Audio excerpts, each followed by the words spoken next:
welcome back to the channel, everybody. Today is a very big day for me. For the first time in a year and a half, we are ready to go drifting. I got the Mustang all loaded up on the trailer. The last time you guys saw this car was up on jack stands and had the transmission out of it for clutch replacement. Well, we got that all sorted out, went ahead, put an angle kit on it, and put a hydraulic handbrake in it as well. So we are all set up to go drifting, so that's what we're gonna do. I got everything loaded up. I gotta grab a couple more tools, and then I'll see you guys at the track. Yo, so we made it. U-Haul truck did fantastic, that's why I rent them. But we got the car off the trailer. I actually managed to do, I don't know if I got some stuff in my teeth, but did about 10 laps already on the car. And other than being a bit underpowered, this thing is so fantastic. Ended up going with like Scotty D angle kit, I think that's what's on this car.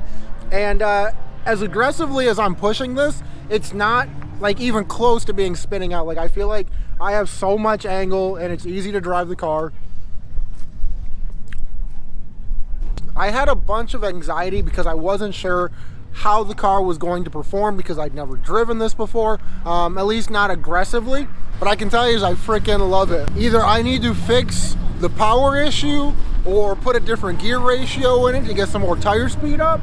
But other than that, like I can't really complain about anything with this car. It's not overheating, oil pressure is good, suspension is doing very well. But I just finished up with my run. They got another class of drivers out there right now, so I'm gonna head over to the track and I'll let you folks get a good idea about how the layout is. So today we are driving on Flat Rock Speedway, which is located in southern Michigan. And as you can tell, all the cars are entering right there on the right side of the track. Get the signal from all your buddies that you're driving with, and then you're gonna take off on that straightaway and carry up quite a bit of speed towards that outer bank, making quite a bit of tire smoke, you know, because you have the speed to do so.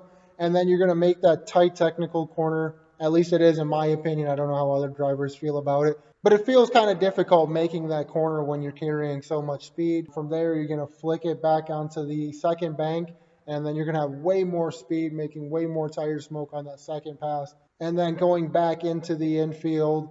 And then eventually you're going to exit basically where you started. And this is a pretty typical layout. Every time I've driven on this track, this is how we run it.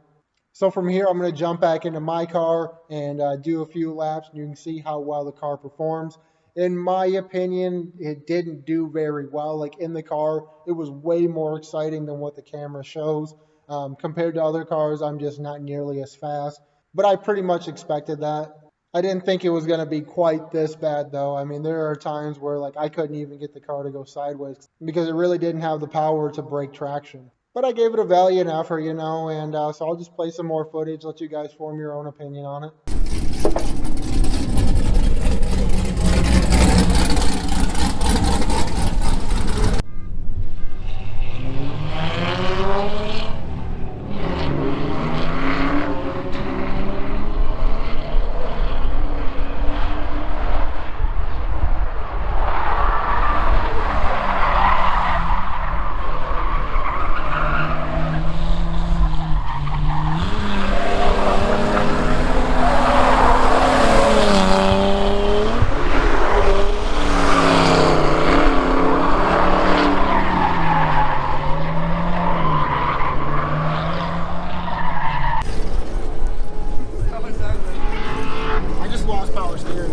Lost all his power steering. So what happened?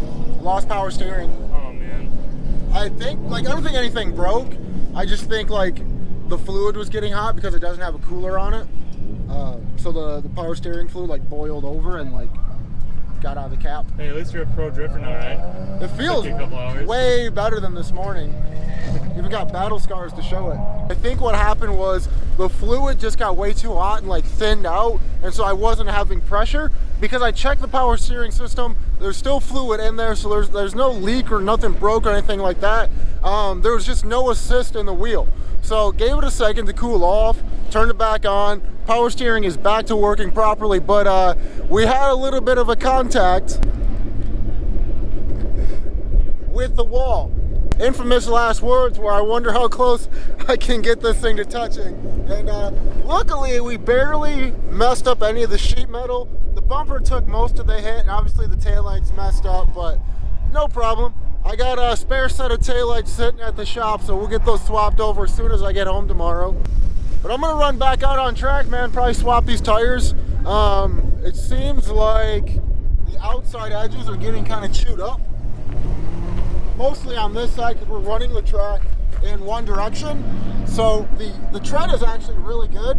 It's just the outside sidewall. So I'm gonna swap these tires around, get back out there and enjoy. Probably got another hour and a half left before we shut down the track. So we'll get it while it's hot.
That's gonna be a wrap on this video, guys. Thanks for watching. If you've made it this far, please consider subscribing, like, comment, all that good stuff.